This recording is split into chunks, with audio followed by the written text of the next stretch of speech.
took a long time even for me to say I am an artist. You know, I would always be a designer or artisan or a craftsperson, but to say I was an artist, it took a long time.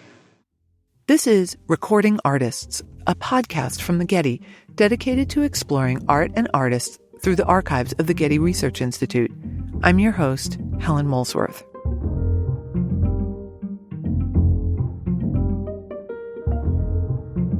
In this season, we focus on audio interviews with 6 women artists whose lives span the 20th century. These recordings were made by the New York-based art critic Cindy Nemser and art historian Barbara Rose. Most of these interviews come from the 1960s and 70s, in the midst of the civil rights movement and the feminist revolution. Hearing these artists, in their own words, talk about their work and about their experiences as women making art is a revelation. This episode focuses on Betye Saar. Cindy Nemser interviewed her in April 1975. Saar was 48 years old. I asked activist and former gallery owner Linda Goode Bryant and Stanford University art historian Marci Kwon to listen to these tapes with me. Linda championed African-American artists in her gallery just above Midtown, and Marci writes on collage and assemblage in post-war American art. Betye Saar was born in Los Angeles in 1926, which means this past July 2019 she celebrated her 93rd birthday.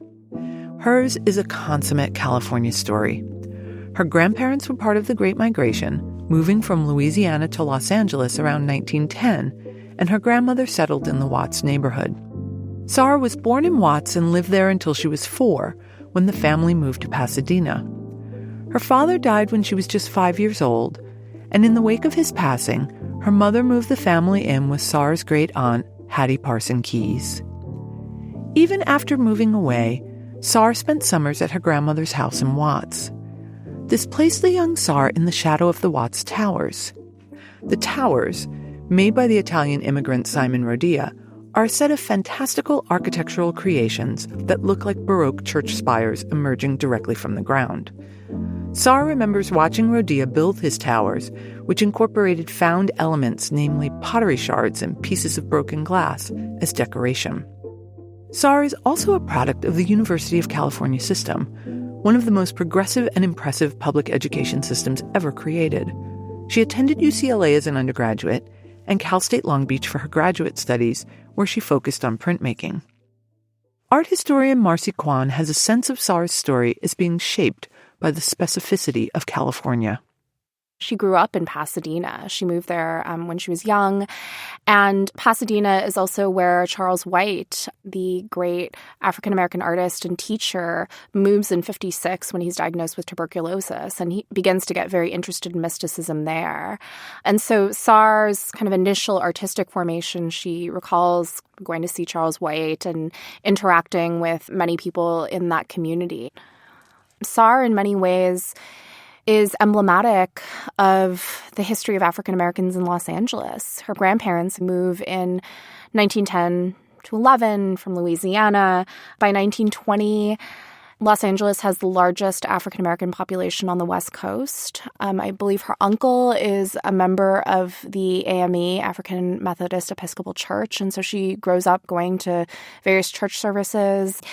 And so there's certainly a kind of persistence of that kind of spirituality. Saar's earliest artistic explorations were in printmaking and design, and she also made enameled jewelry under the moniker Brown and Tan.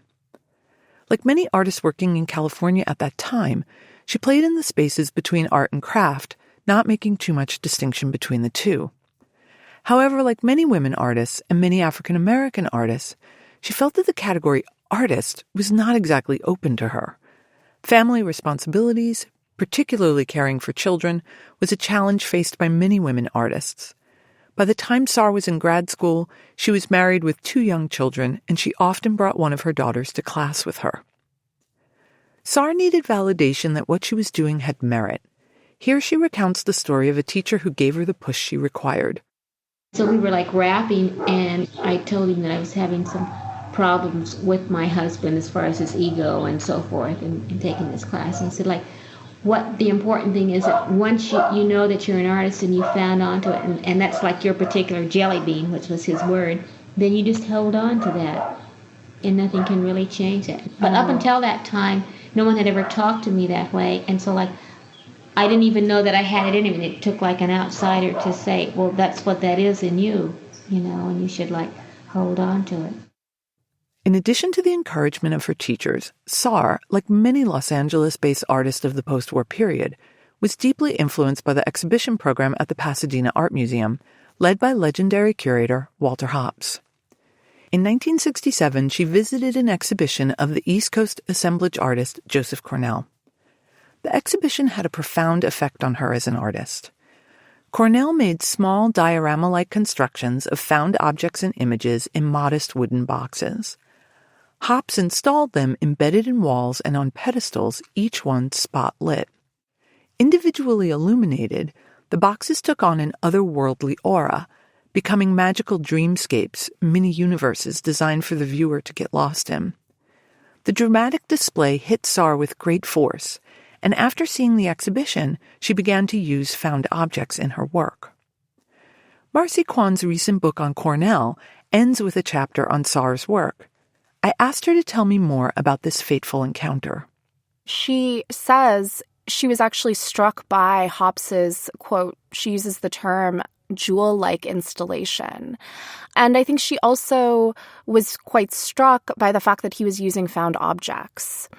And so what I would say that she's getting from him are, one, the use of found objects and the idea is that objects are more than just their material appearances, but have histories and lives and energies and resonances. Two, a sense that objects can connect histories, that a photograph from the 19th century carries with it the lives of the people who are posing, the photographer, the time in which it was shot, and then the life it lived subsequently, which is something that's really important to Cornell as well. And then three, I just think the idea that the world is not just what we've been given, but you can actually use the material leavings of the world to remake it somehow. Kwon places Saar firmly within the post-war American legacy of assemblage or assemblage, a form of art making that uses found objects and images and assembles them into new configurations. If pop artists used the images of shiny new commodities, then assemblage artists tended to dumpster dive, using the leftovers of commodity culture. Exemplified by artists such as Robert Rauschenberg and Joseph Cornell on the East Coast, and Bruce Conner, John Outerbridge, and Noah Purifoy on the West Coast, assemblage became so important that by 1961, New York's Museum of Modern Art dedicated a major exhibition to the form. Assemblage coincided with the civil rights and Black Panther movements, and the confluence of these two events, one aesthetic and the other world historical, created new opportunities for African American artists. I asked Linda Goode Bryant, the founder of a gallery dedicated to showcasing the work of Black artists, what she thought about the predominance of assemblage in Black art circles. She began by recalling acts of assemblage from her childhood. At least during the time that I was growing up, in the Black community that I lived in Columbus, Ohio, we really did use whatever resources we had to create what we needed. In fact, probably the most influential people in my life was a family friend, and his name was Tom Dillard. And Tom Dillard had a magical room that he created in the garage behind his house. And in that room, there were all sorts of things, from dolls to chairs to broken tables to pots to whatever. And he would make things with them. So that's one way I come at it. The other way is that if you want to be creative and you can't afford things from art supply stores, what better material to use than the material around you? And I wasn't surprised when I first talked to David Hammonds about when he decided to stop doing the body prints and was using brown paper bags and barbecue bones and hair. And what he said to me was, why is my art restricted to art supply stores?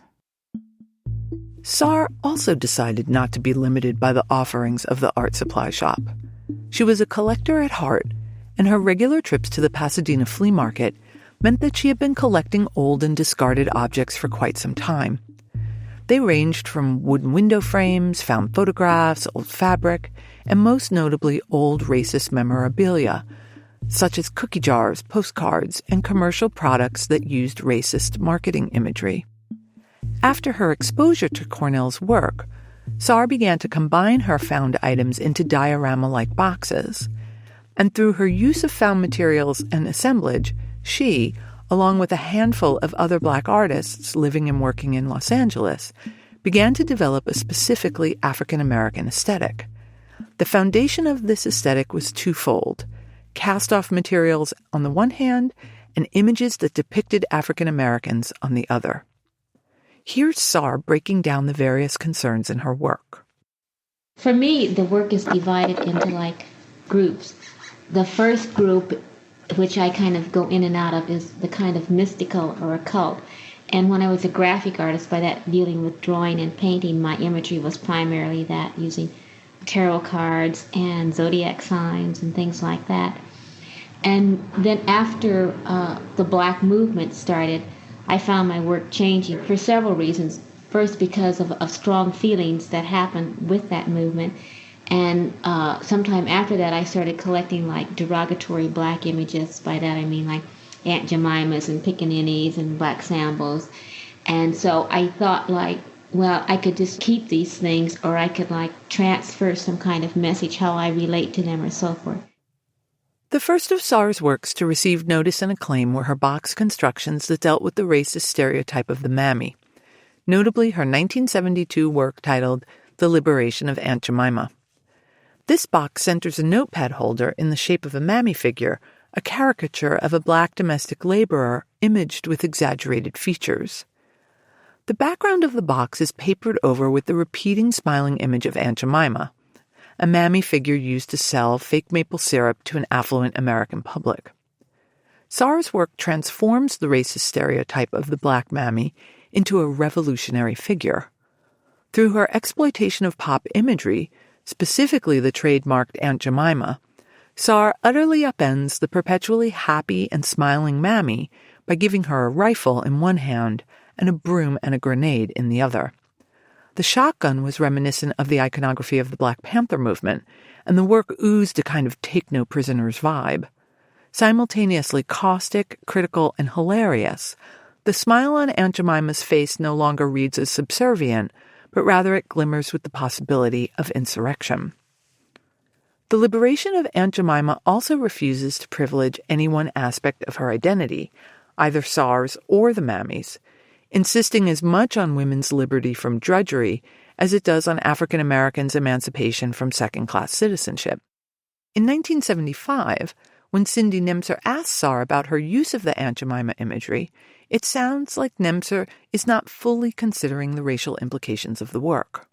Taking this kind of figure that classifies all Black women as an Aunt Jemima and making her one of the leaders of the revolution, by dealing in violence. Although she's a pretty strong character anyway, the Aunt Jemima character. Yes, I think she's sort of always been very well loved in a way. But see, there was a time, and even during the revolution, Blacks put down other Blacks like Uncle Toms and Aunt Jemimas, and it's only recent that we realize that the reason that we're here is because of their particular role that they played, subservient role, to protect the youth so they could grow up and get an education and become. Was there really different. an Aunt Jemima? No. Well, first of all, the Black women that were portly played like a mammy role or a nanny or a house servant, and they covered their hair and they wore that kind of apron, but they're an Aunt Jemima character. And because of that product, they actually selected a Black woman to play Aunt Jemima who went around. And she was their symbol, Right. Well, it just meant good things, actually. Well, she was a woman who could cook, who was full of love and kind of a family person, The only negative thing about it is that was the only way that Black women were portrayed. I hear Saar very gently schooling Nemser as she smuggles a history lesson about slavery and its complex effects into a casual interview between artist and critic, And a few minutes later, Nemser wanted to talk about the humor in the work. I thought the entomime, what I liked about it is it had a lot of humor to it as well as a significance. It was like taking something bad, making it something good in a way. Well, that was the intent. And one felt that. I don't know. It's like a certain Jewish humor. It does have that same similarity. It's like you have to laugh to keep from crying. Exactly. Linda Goode Bryant brought a critical lens to this exchange. I have to wonder what would have been the follow-up questions and comments if Cindy had been Black. Because there's so many other ways to have responded to that.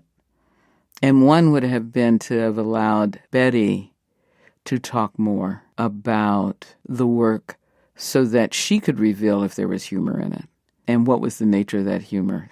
What I think is interesting about Betty is that she's just so wonderfully considerate and respectful and patient.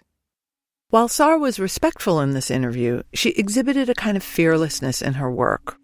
In the 1960s and 70s, there were very few models of Black women artists that Saar could emulate. On top of that, in the wake of the dissolution of her marriage, she was raising 3 daughters single-handedly.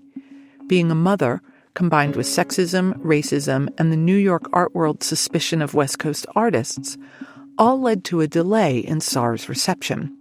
She was in her late 40s by the time she had her first museum exhibition at the Whitney in 1975.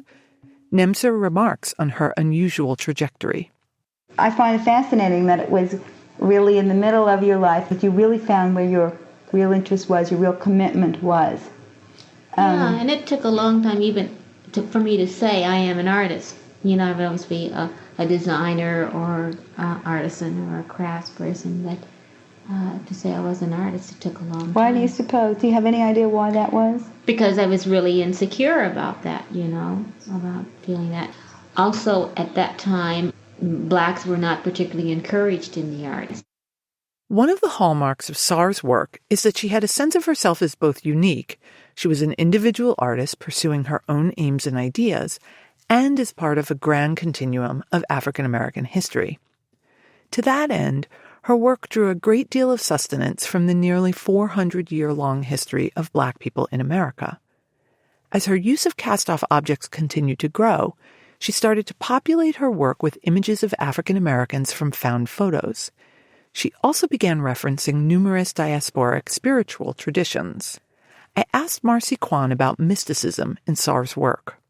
There's this very intense interest in astrological symbols, esoterica, the occult, mysticism, which are often talked about in her work in imprecise terms.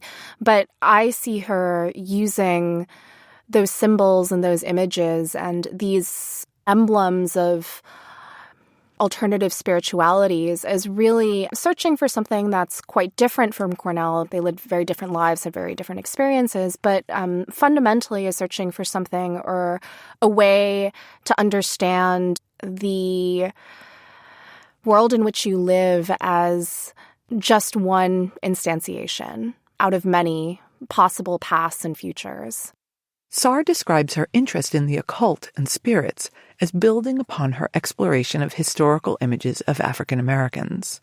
From the Black thing, it developed also into like a historical Black thing, which means like going back to Africa or other darker civilizations like Egypt or Oceanic, non-European kinds of cultures.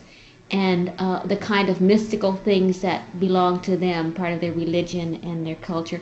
And the mojo is a kind of a charm that brings you a positive feeling, like a rabbit's foot or a four-leaf clover. Only it would be like a mojo, which was like a fetish maybe has a negative connotation, but sometimes it's something that's worn or kept next to you to bring you good luck, and so it's called a mojo. I wanted to know what Marci Kwon heard in Saar's account of the mojo in her work. Do the boxes tame the mojo? Do they produce mojo? Do they stage mojo? Like, what's going on there? Well, there's a lot to say in that question. First of all, I think that one thing that's been overlooked in her practice is how syncretic her use of these symbols are. And what do you mean by syncretic? Syncretic meaning they're drawn from all sorts of sources. So, for example, in many of the boxes, probably most notably in a box like Omen, which was among her first box constructions, she Xeroxes her own hand onto the box. And it's just beautiful. It's like this kind of ink stain that's floating across its surface. And she says that that iconography comes from seeing Romas in Southern California and remembering the palms that they advertised for their palm readings and tarot cards. So that is to say that I don't think that her work resolves or is just simply trying to illustrate one particular spiritual system. I think that what she's instead doing is piling up all of these emblems of meaning and almost creating her own personal iconography. If Marci sees Saar's use of different traditions as syncretic, then Linda Goode Bryant heard something transhistorical in Saar's description of her interest in the occult. So I have this big smile on my face because I'm going to do a paraphrasing of a statement I heard Chaka Khan use. I was wondering when Chaka Khan would finally hit the table on these podcasts. We're going to bring Chaka Khan to the table now. I saw her at the Beacon Theater in New York. We all were jumping up and down and screaming, Chaka Khan, Chaka Khan. But what she did was she said, you know, this doesn't come from me. This voice doesn't come from me. I'm just a vessel. And my job is to keep the vessel open so that the spirit can move through me and make the sounds it wants you to hear. And so maybe when she's making these works, she is a vessel for those very spirits to talk through her. What I find so compelling in Marci's and Linda's slightly differing accounts of Saar's work is the way they complement one another. In Marci's art historical account, Saar's limberness with her multivalent interests produces a body of work that has a dense and complex field of allusions, references, and narratives.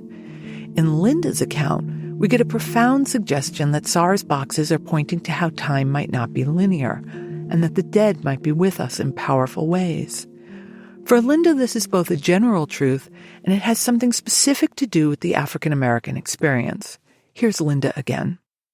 It is that force that, you know, during really difficult times, you hold on to it. You know, you call to the ancestors and say, okay, I really need your spirit and energy right now to get through this. Linda's sense that the ancestors can be called upon to help in difficult straits suggests the complexity and historical reach of Saar's overall project. Marci Kwon also emphasizes this. That period really marks the emergence of this kind of African consciousness, this consciousness of a diasporic African experience. That also has to do with politics, with the civil rights movement, with the assassination of Martin Luther King in 1968.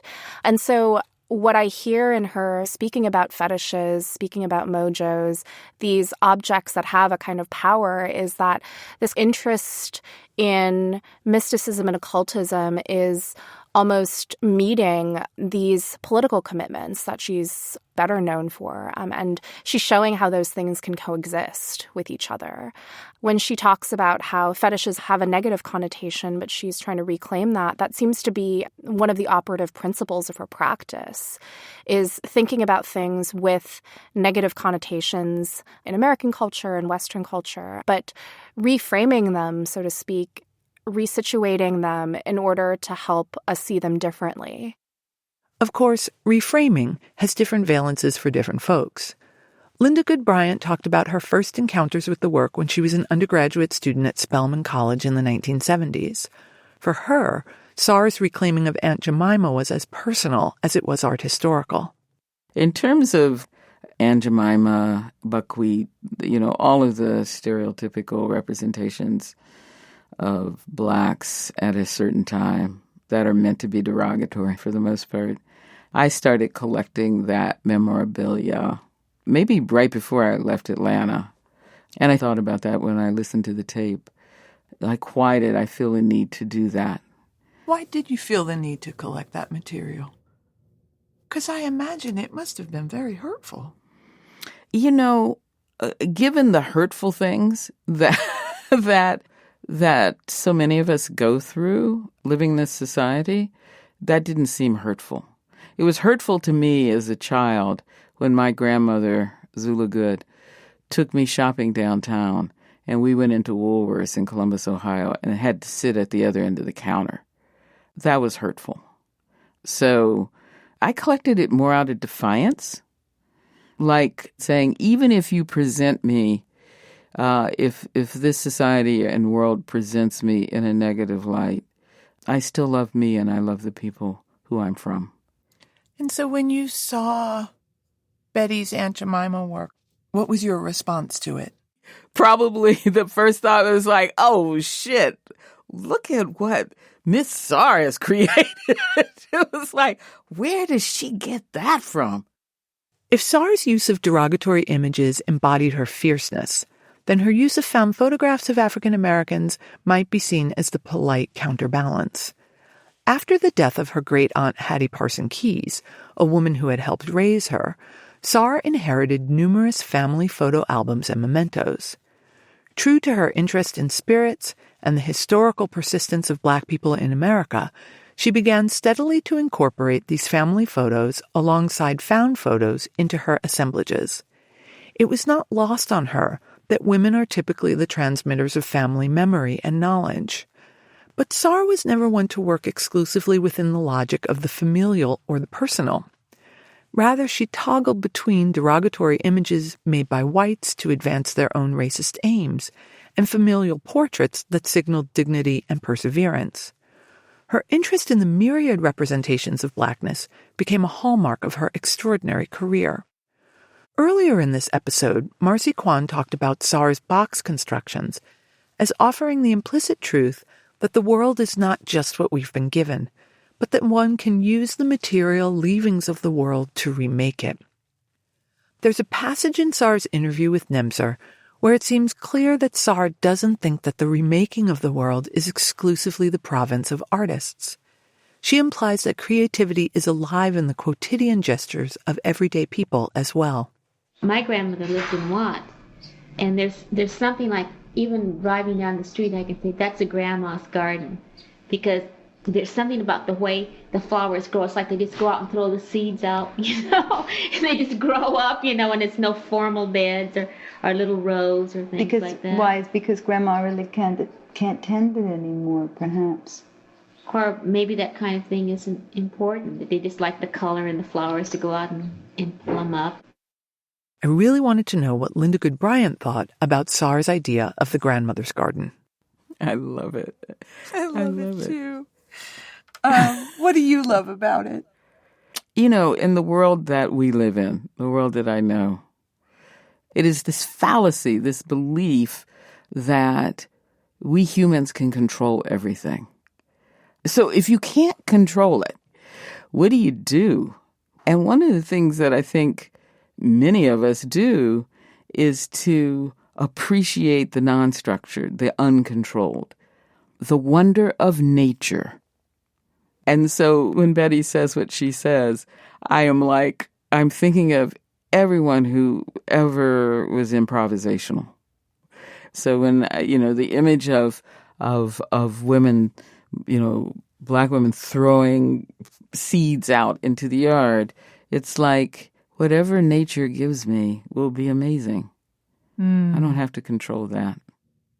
Saar begins that clip talking about her grandmother and this acknowledgement that there's a kind of garden that she sees that she knows is a grandmother's garden. You said women, and then you said Black women throwing seeds. Mm-hmm. And then started to talk about improvisation. And do you see that as a kind of central pillar of what we might call an African-American aesthetic? This improvisational, haphazard, what nature gives me is what I'm going to take, and it's going to be beautiful. I wish I had words that expressed more what I feel, but definitely, because it's more than improvisational. There's faith in that. There's a belief in that. There's a trust in oneself to be able to be in the moment, no matter what else is happening in that moment. Know that your feet are solid on the ground, or solid on this earth, and that you'll be okay. I find Bryant's insight profound. She offers us an understanding of Saar's interest in an aesthetic as more than improvisational. She sees it as an aesthetic that emanates from ideas as large as trust and faith, ideas germane to survival itself. This quality of Saar's work is part of the groundwater of the African American aesthetic as it developed alongside the civil rights movement, an aesthetic that contained seeds carried from Africa, seeds carried from the South along the roads of the Great Migration, and seeds that ultimately landed in Los Angeles and helped to create one of America's greatest cities. And just as Saar found these aesthetic impulses in ordinary folk, she also imagined an audience for her work that differed from the audience typically imagined by the museum. Describing her exhibition at the Whitney, she did not discuss the response of her fellow artists or of the critics. Rather, she focused on the guards at the museum, who were primarily African American. The opening, like most openings, was really hectic. But I've gotten like fan notes. I was really, really touched because the guards at the Whitney were just so proud. They were really so proud, and that really touched me, because they see a lot of things that come in and out there, and they told me that they really liked it and how proud they were. And I get strange little notes from people who say, "Oh, I saw your show, and I called the registrar, and she gave me your address, and I wanted to let you know how much I liked it, or I saw it, it made me think of my grandmother's house." Marci Kwon. It strikes me that she's operating on a completely different system of values than what I associate with the quote-unquote official New York art world.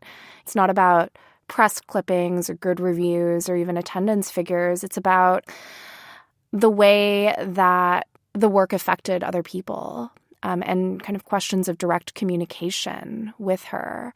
And I hear in that clip a kind of sense that I always get from her that personal experience matters and that emotional responses are just as important as intellectual responses, and that there's actually power in that, kind of radical power when it comes particularly with Black women. She's someone who is able to understand that valorizing, especially Black women's history, is itself a political act. Linda Goode Bryant. Wow. There is so much I can unpack from that. There is so much. How fortunate she was that the guards spoke to her and told her how much they appreciate her work. It's fantastic that people figured out how to get a way to send her a note, because as I understood and experienced the Whitney in the 70s, the guards, the housekeepers, the cooks who made the food that you could buy there and etc. were all African American or Black. They could have been Caribbean American and African, but they were all Black. And invisible, absolutely invisible to the people who came into that museum. And it is difficult, and I find it still difficult today, to be in a space where people can't be seen and you're right there. Somebody staring straight at you and not be seen. And how enriching that experience was to be acknowledged and recognized from work on the wall, to be seen. So that exhibition of Betty's at the Whitney was a declaration that they existed and do exist.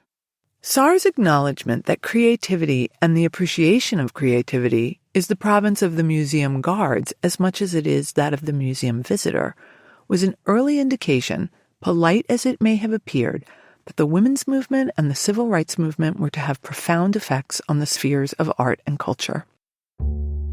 Saar's work is committed to the realities of everyday people, to creating a parallel playing field between different cultures and times, and to pulling into the present the stories of the past. Through her work, we can examine the history and legacy of the African diaspora and its structuring effect on this enormous idea called America. That she continues to make work, and that she raised 3 daughters, 2 of whom are also artists, Allison and Leslie Saar, makes her nothing short of a national treasure. And in the better late than never category, she is the subject of 2 exhibitions opening in the fall of 2019, one at the Los Angeles County Museum of Art and the other at MoMA in New York. Some might wonder if Saar's late-in-life success made her feel bitter or passed over. But true to her sanguine nature and her long view of time, in an interview for the 1977 documentary Spirit Catcher, she said the following. The burdens that my mother had, my aunt had, my grandmother, my great-grandmother, all the way back to like people that I don't even know, things that happen in their lifetime that they pass on to their children. But all of those things that become part of us that we transmit to our children. And as my daughters became women, I could see my hang-ups, my mother's hang-ups, my grandmother's hang-ups, and I said, wait a minute, I can do something about that. Because if I change, and I'm their model, then they change too. It's like, at one point, taking the responsibility of your life. There is the hope of being able to control my destiny, to move it from previous points where I was locked into that, getting rid of all that programming into becoming a true, free, creative person.